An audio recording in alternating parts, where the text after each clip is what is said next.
വയനാട് മുണ്ടക്കൈ ചൂരൽമല ദുരന്തബാധിതർക്കായി മുസ്ലിം league നിർമ്മിക്കുന്ന വീടുകളുടെ താക്കോൽ കൈമാറ്റം ഈ മാസം 28-ന് നടക്കും. കൈമാറുന്ന വീടുകളുടെ അവസാനഘട്ട പണികൾ വിലയിരുത്താൻ നേതാക്കളെത്തി.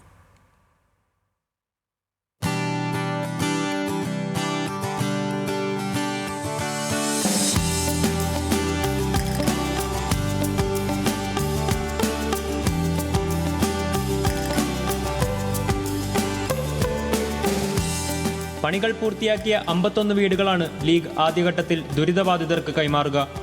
28-ന് ഉച്ചകഴിഞ്ഞ് നടക്കുന്ന പരിപാടിയിൽ മുസ്ലിം ലീഗ് സംസ്ഥാന പ്രസിഡന്റ് സാദിഖ് അലി തങ്ങൾ ദുരിതബാധിതർക്ക് വീടുകളുടെ താക്കോൽ കൈമാറും. ആകെ 105 വീടുകളാണ് ദുരിതബാധിതർക്കായി ലീഗ് നിർമ്മിച്ചു നൽകുന്നത്. ആദ്യഘട്ട വീടുകളുടെ നിർമ്മാണ പ്രവർത്തനങ്ങൾ ഏതാണ്ട് പൂർത്തിയായിട്ടുണ്ടെന്നും ബാക്കിയുള്ള വീടുകൾ മെയ് 30-നകം അവകാശപ്പെട്ടവർക്ക് കൈമാറുമെന്നും മുസ്ലിം ലീഗ് ജില്ലാ സെക്രട്ടറി ടി മുഹമ്മദ് പറഞ്ഞു.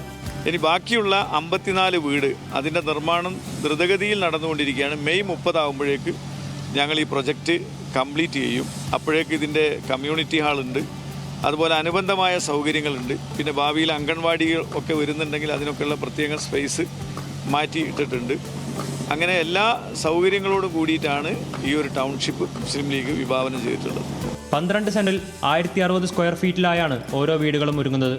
3 കിടപ്പുമുറികൾ, 2 അറ്റാച്ച്ഡ് ബാത്റൂം എന്നിങ്ങനെ വലിയ സൗകര്യങ്ങളാണ് വീടുകളിലുള്ളത്. ഓരോ വീടുകളിലേക്കുമുള്ള ഫർണിച്ചറുകളും വീടുകൾക്കൊപ്പം കൈമാറും.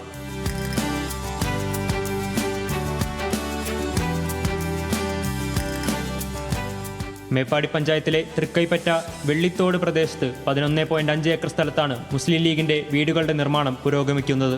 കൈമാറുന്ന വീടുകളുടെ നറുക്കെടുപ്പ് നേരത്തെ പൂർത്തിയാക്കിയിരുന്നു. ന്യൂസ് മലയാളം, വയനാട്.